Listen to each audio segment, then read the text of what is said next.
أعوذ بالله من الشيطان الرجيم بسم الله الرحمن الرحيم الحمد لله رب العالمين اللهم صل وسلم على سيدنا محمد وعلى آله وصحبه أجمعين قال المصنف رحمه الله.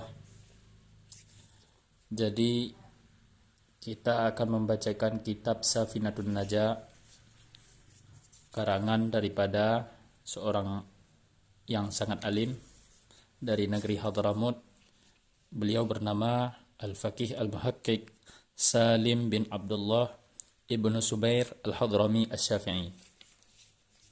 Kitab ini diperuntukkan untuk pemula yang membaca fikih.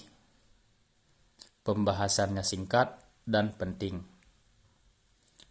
Nah, jadi kita mulai membaca kitab ini. Bismillahirrahmanirrahim.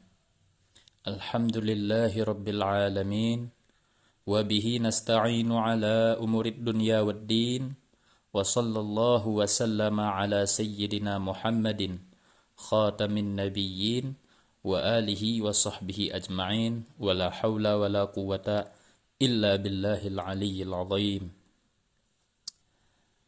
Pengarang ini memulai membaca dengan Bismillahirrahmanirrahim dengan menyebut nama Allah yang maha pengasih lagi maha penyayang.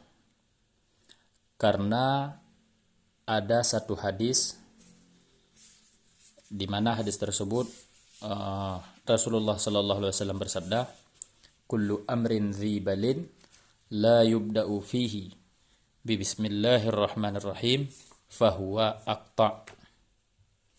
Dalam riwayat lain fahuwa abtar, dan ada juga dalam riwayat fahuwa ajzam. Yang arti hadis tersebut, setiap perkara yang dianggap penting pada syara' yang tidak dimulai dengan bismillahirrahmanirrahim, maka dia itu puntung. Maksud daripada puntung itu sedikit keberkahannya.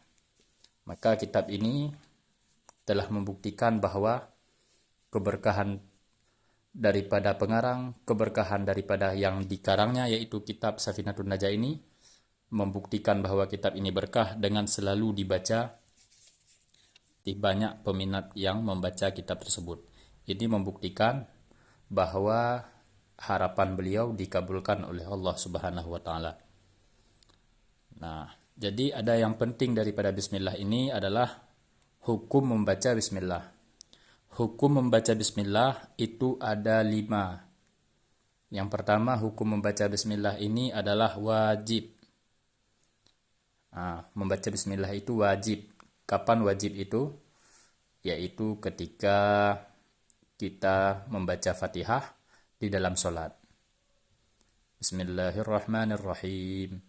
Maka siapa saja yang tidak membaca Bismillahirrahmanirrahim dalam Al-Fatihah di dalam sholat, maka sholatnya itu tidak sah. Kenapa? Karena hukum membaca bismillah di situ adalah wajib. Kemudian yang kedua adalah haram. Hukum membaca bismillah itu haram. Kapan masanya? Yaitu ketika mengerjakan perkara yang haram. Maka hukum membaca bismillah itu haram. Seperti ketika minum khamar. Sebelum minum khamar baca bismillah dulu. Ini hukum membaca bismillah haram. Kemudian ada juga yang hukum membaca bismillah itu sunnah. Yaitu seperti mengarang kitab, membaca kitab. Nah, itu membaca bismillah adalah sunnah. Kemudian ada juga hukum membaca bismillah ini makruh. Seperti melihat kepada benda-benda yang makruh atau mengerjakan perkara-perkara yang makruh, namun kita membaca bismillah. Seperti hukum merokok adalah makruh di sisi sebahagian ulama. Maka ketika sebelum merokok kita baca bismillah, ini hukumnya makruh. Dan ada juga hukum membaca bismillah itu yang terakhir adalah mubah. Kapan masa baca bismillah itu mubah?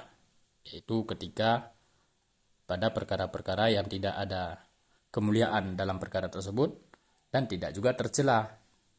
Seperti memindahkan satu barang ke tempat yang lain. Kita ambil satu barang, Bismillahirrahmanirrahim, kita pindahkan ke tempat yang lain, maka hukum membaca bismillah ini mubah.